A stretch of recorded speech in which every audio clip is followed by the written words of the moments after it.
Hello, sunshine. Welcome to Be Visible with Veronica, the podcast where bold conversations and soul-aligned strategy help you awaken your most powerful self. I'm your host, Veronica Bond. Get ready to stop dimming your light, own your magic, and finally be so visible you can't be ignored. Let's get visible. Hello, sunshine. Welcome back to Be Visible with Veronica. This is our 52nd episode, and I'm so excited. Oh my gosh, we are going to celebrate a 1 year live on May 14th, so make sure you stay tuned and I'll get you some more details. Last week's episode with Amy Perquette from Waterfront Graphic Design was remarkable because we really celebrated a 25-year journey in business, and she shared so many tips on what that's been like for her when she knew she needed to make a change from in-person or real magazines to digital concepts and web design, and how she stays up on trend and what it's been like to raise two amazing daughters through her journey and what they are doing now. Today's episode is very important, especially going into Q2. Anytime you are building a business, you need to check out your debt ratio and understand where your finances are landing for your business. So all the way from California in studio today, we have the amazing and beautiful Peggy McInnis. Hello, Peggy. Welcome to Be Visible with Veronica. Oh, thank you for having me, Veronica. I'm glad to be here. I was so excited when we were talking about having you on the podcast because this is a conversation that not very many women love to have, especially women entrepreneurs. And I want to dive into your journey of starting your business and having 50 years in finance and really understanding numbers. Except for you, you also found yourself as one of those entrepreneurs and women in debt. Absolutely. I went into accounting when I was 19, and for 50 years I was working in the corporate world in accounting. And I actually had to retire early because I had to take care of my mother. And what I found is when I found out I had to take care of her, I was power of attorney for her, and I had to navigate her finances and had to navigate my own finances. I had student loan debt. My mother turned out she had $89,000 in credit card debt. Oh, wow. That you knew nothing about until you became her caregiver. Until I became a caregiver. And so trying to figure out how to help her and help myself was a big challenge. And so I started working through some numbers, just trying to figure it out, and learned some steps of how to start going through the debt, piecemealing. It's like, okay, I've got this much debt, I can only pay this much. Well, for my mother, I ended up negotiating a lot of her credit card debt so that I could get it paid off. Now with entrepreneurs, you go into debt because you're trying to create a business. It costs money to build a business. At what point do you look at that debt and you realize that a lot of it can be a tax write-off at the beginning, but you have to start making some profits? Do you think there's a threshold there in business for entrepreneurs to be having as far as a goal goes?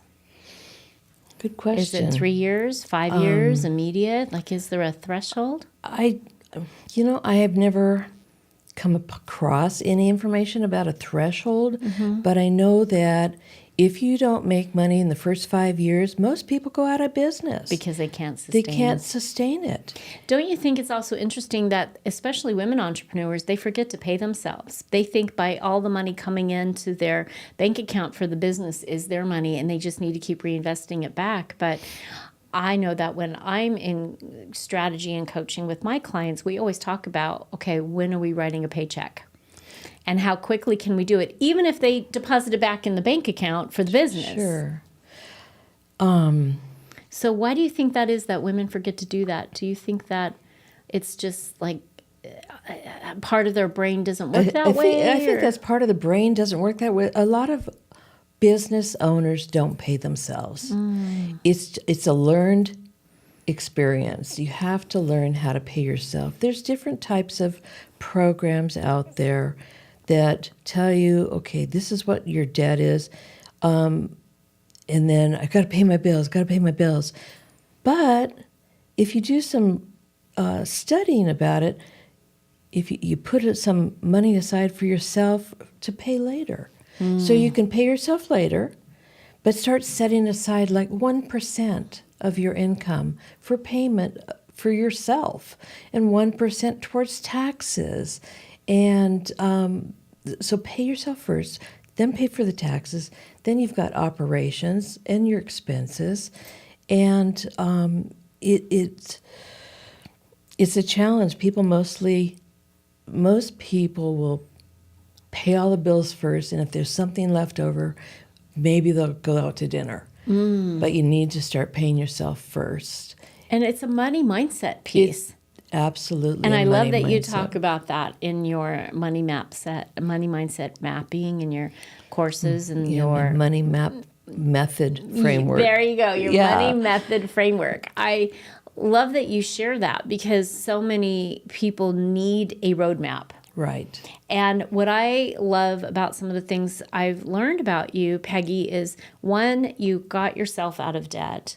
Two, you were able to get some certification that went along with your accounting background. Mm-hmm. And then you decided this is a needed space. Mm-hmm. And we spoke about how God put on your heart to help 1,000 women. Absolutely. And how your mission became so strong and so forward-thinking and so impactful that you just blazed forward quickly. It's my purpose. I learned some of these techniques of how to get out of debt 12 years ago.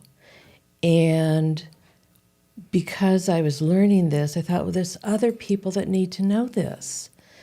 And so I got certified as a financial counselor, financial coach.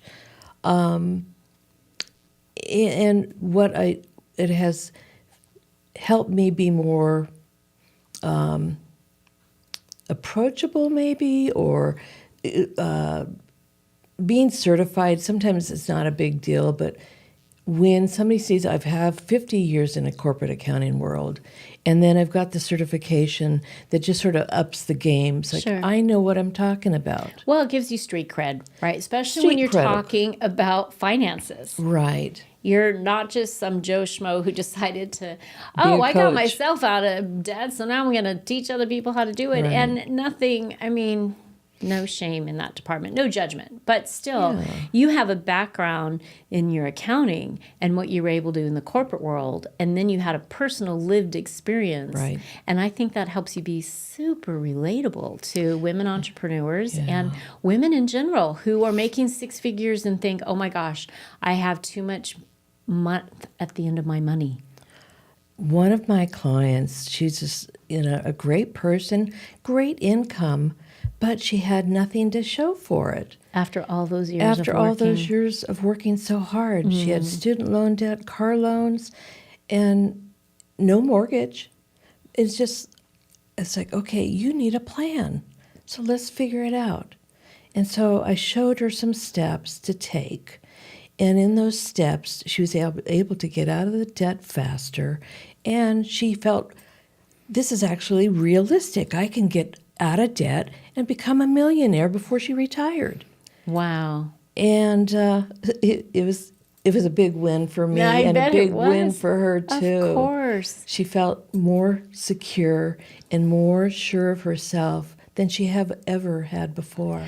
And you know what I love in that conversation is so many programs talk about pay off the mortgage, don't have a car payment, like all of those things that feel, sometimes you have to be able to celebrate the wins. And when you're working hard in life and you feel like, why am I doing this? I have nothing to show for it. I'm not getting ahead. And I know that material possessions don't matter because you can't take it with you. For me, it's about life experiences. Mm-hmm.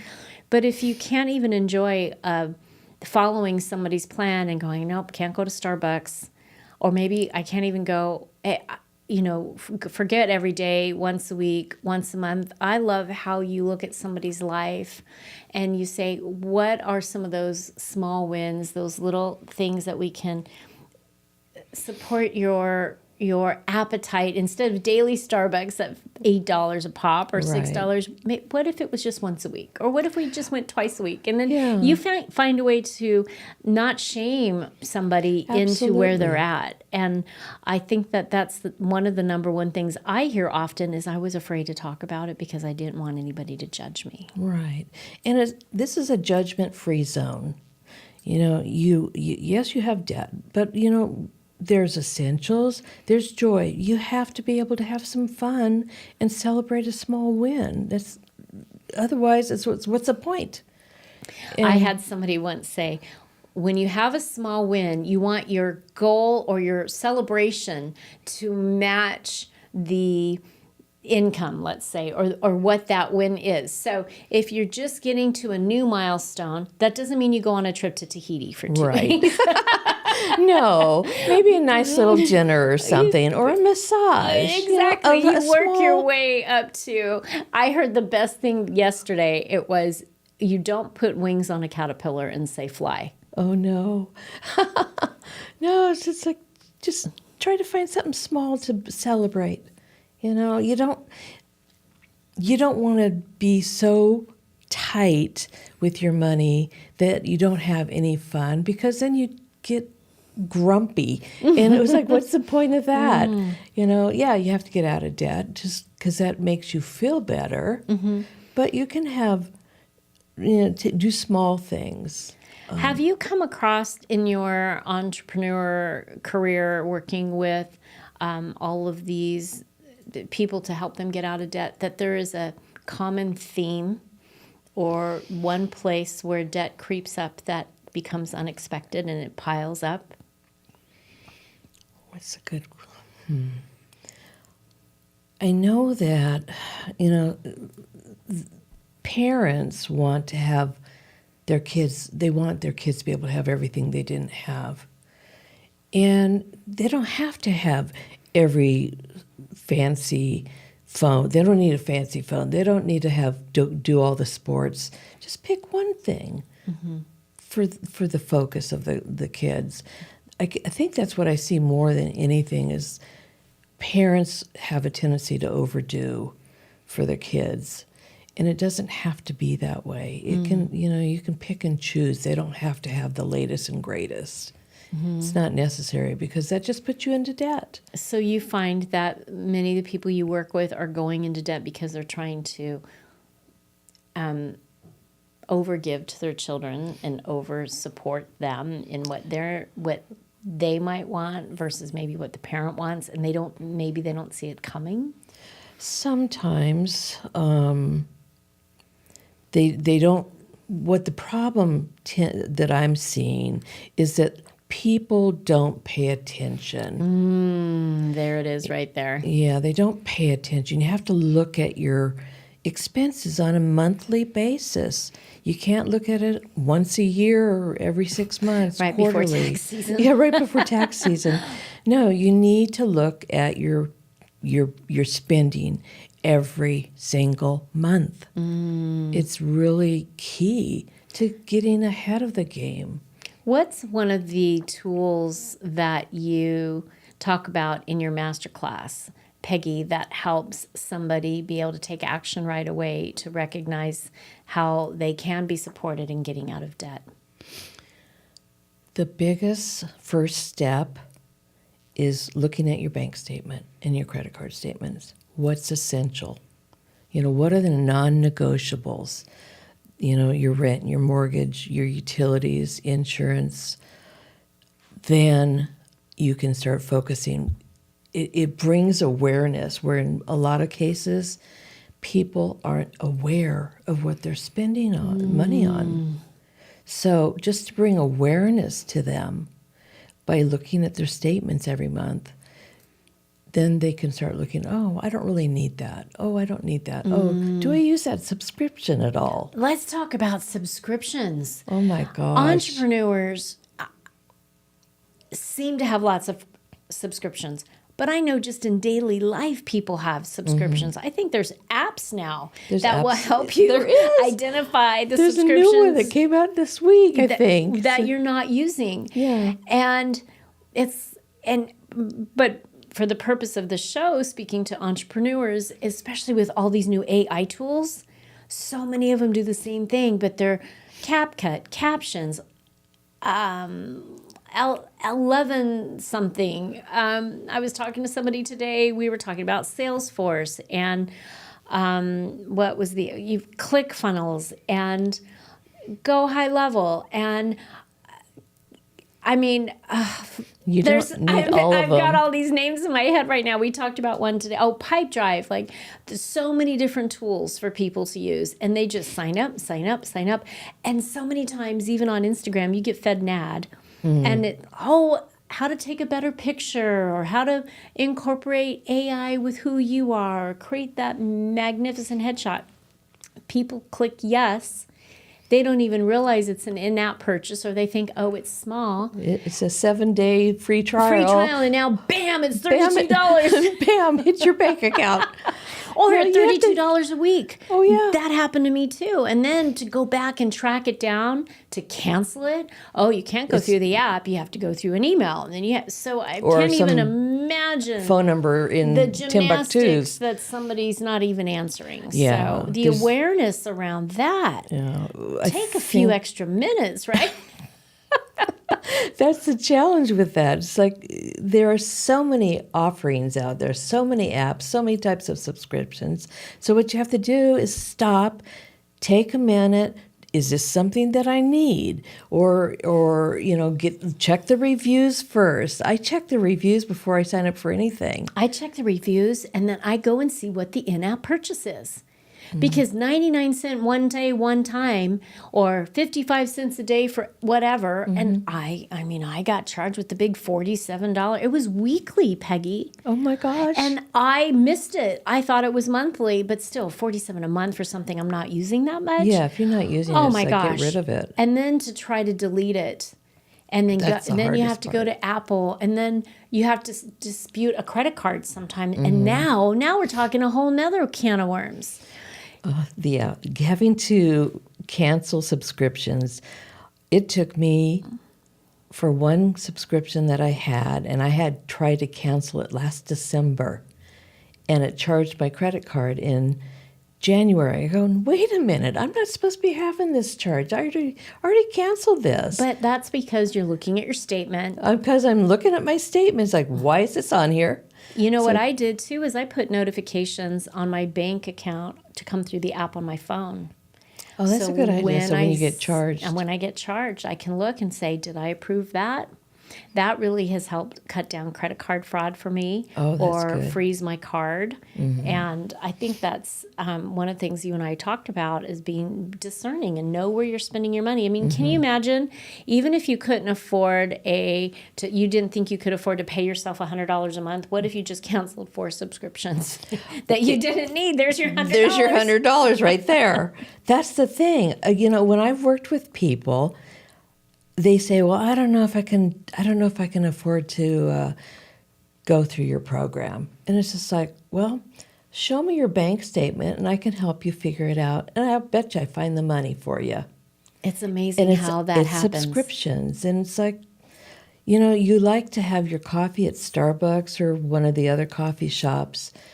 But if you go every single day, and if you get a breakfast sandwich or lunch, it could be $600 a month. Wow. There, you can pay yourself instead. So my husband and I got an Nespresso coffee machine. Oh, yeah. And we had a Starbucks on the way, just on the corner. I mean, they're almost on every corner now. Yeah, no kidding. And no matter what direction you're going, you could hit a coffee. Dutch Brothers. I mean, there's Starbucks. So many out there. We started to look at what we were spending just on Starbucks every month. Yeah. And we said, this is ridiculous. We're getting an espresso. So we have our little pods, and we laugh because they're like $1.10 a pod. And oh my gosh, it's $30 or whatever to get a pod of.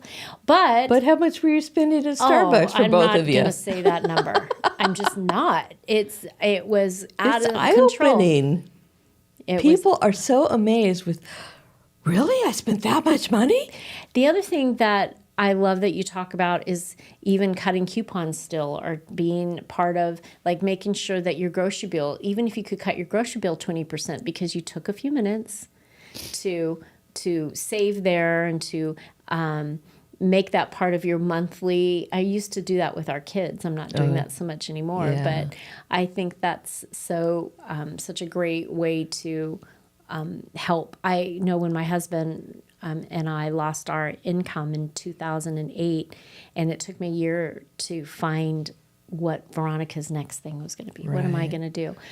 I knew in that year I cut our expenses by a third. Wow. Just from subscriptions, reducing internet, getting rid of all of the shows, the HBOs and things like that.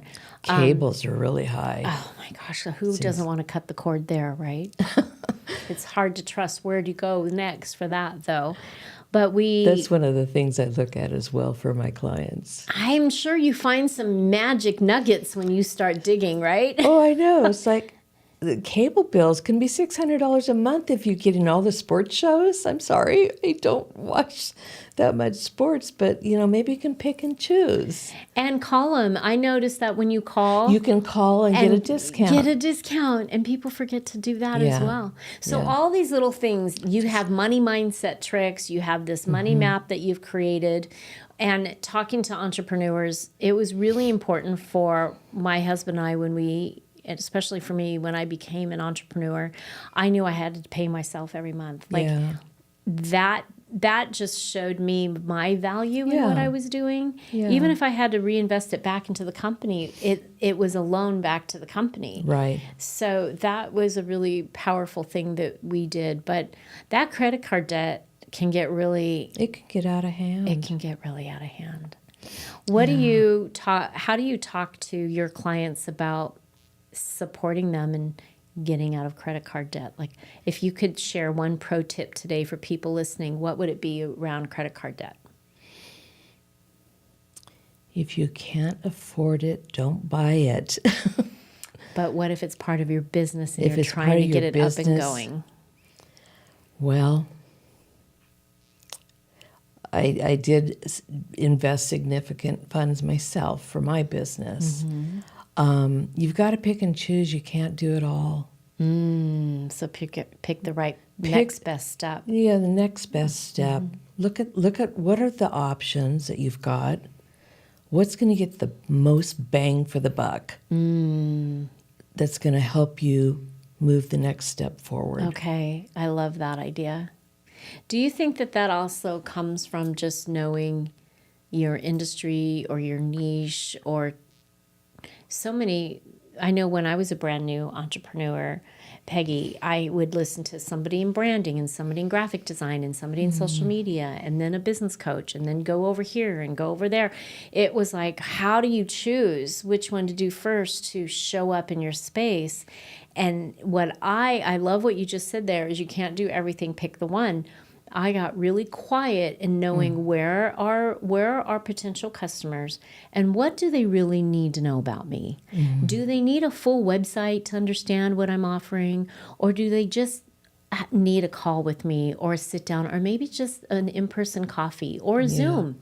And then can I do the free version, or when do I upgrade to the paid version? There was all of these things I didn't realize, and I got into debt over 5 figures that first 2 years in business. And I had to, and then to unwind that, every time I paid myself, I had to go pay the debt off. And I was like, oh my gosh. It's like, and this is making me crazy. It did. And I don't know how I hung in there long enough to keep going all these years. But what you do and how you talk to women specifically, but I know you also work with men and couples in creating this money map method that helps them really get out of debt and make a plan for the future so they can be living this bright life of all their hard work.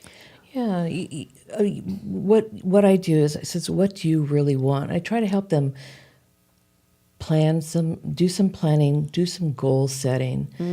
That's Because important. if they don't know what they want, and if they're not on the same page, they've got to come to an agreement. That's why I work more with single women more than couples, because you ask them, what do you want? And if you're with a couple, they've got two different stories that they want.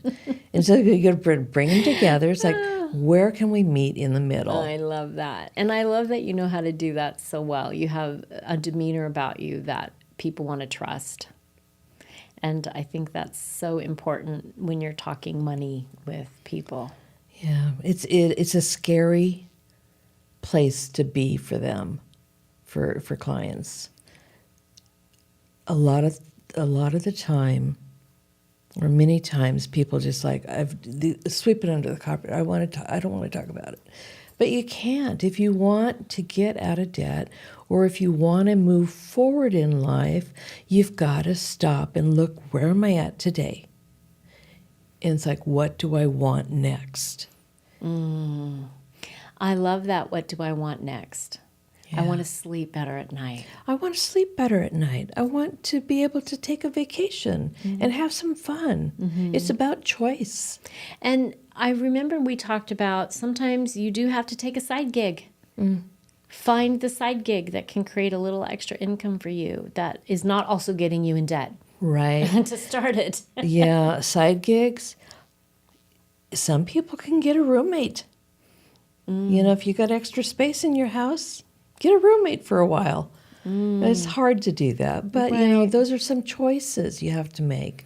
I've watched people do Ubers and Lyfts and Uber Instacart, like whatever. Instacart, But with the Ubers, plan, I love how you talk about with the plan that money they're making can go to the debt. Yes. You know, well, and they can use part of that, pay themselves up 1% out of all the, you know, say you got $50 for an Uber ride. I don't know how Uber's program is. I don't either. But, you know, take $10 and treat yourself. You don't do it every single day, but try to set aside some money for something special. Right. I love that. What do you think? Tell us about. So you're a brand new entrepreneur, and you're wondering, when do I hire a bookkeeper, and when is an accountant important to my business? Do you have insight on that? I still do my own taxes and still do my own bookkeeping. But you have a background most don't have. I have a background in it. One thing that I've been told is, like, if you're making about, you know, $80,000 a year, which is not a huge amount, then you need to look at forming an LLC or hiring a bookkeeper, or, you know, something I'm looking at is wondering, okay, when do I hire a VA? Because I can't do it all. Right. But I try to, because I figure I can't afford to pay somebody yet. But they would get the job done faster than me. So and you can go do what you do well. So I can do my coaching, because that's where I shine. That's where I can help people.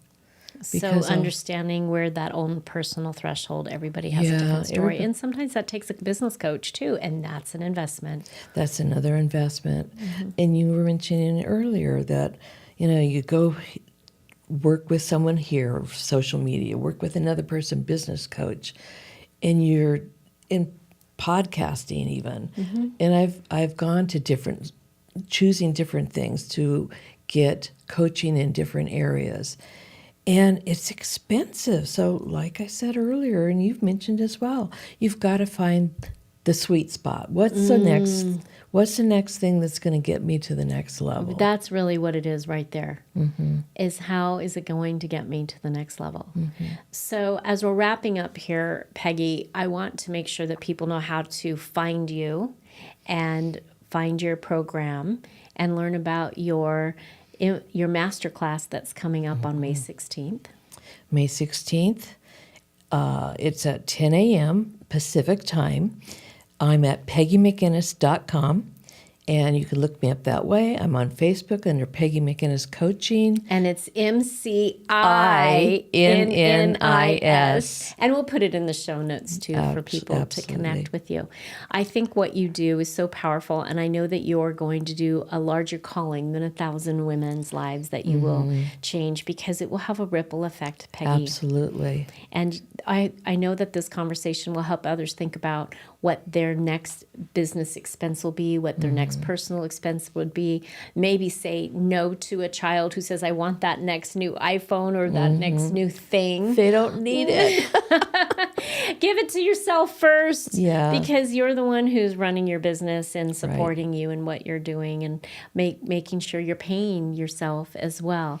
Well, everybody who comes on the show, Peggy, gets my Hello Sunshine box. Oh, my. So I want to thank you for driving all the way in from California to share your story and your expertise on our 52nd episode. Awesome. Yay! 52 episodes. That's amazing. So happy birthday to Be Visible with Veronica.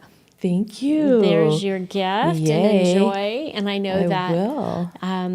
You'll always remember being here, and that you're a bright light that shines in others' lives when they say yes to you and get on a path of being debt-free and making smart money choices so they can do more in their life. And, you can't take it with you, but darn it, don't leave a mess for your kids either. No, you don't want to do that either.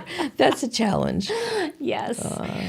If you loved this episode, which I know you will, please subscribe, hit that notification button, because we need to tell the AI that this is an important show.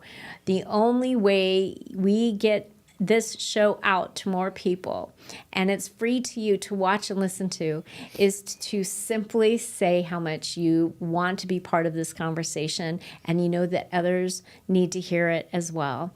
These are weekly episodes for women entrepreneurs, whether they're bold startups or they're 7-8-figure earners, where they have a story to share, they have something inspiring to let the audience know about, and they're giving pro tips and offering amazing freebies. Speaking of, I forgot, what is your juicy offer you have on your website? I have a budget template they can download. It's very simple. There you go. And I can walk them through it if they need help. So there you go. We will see you next week on Be Visible with Veronica, where we will be celebrating our 53rd episode.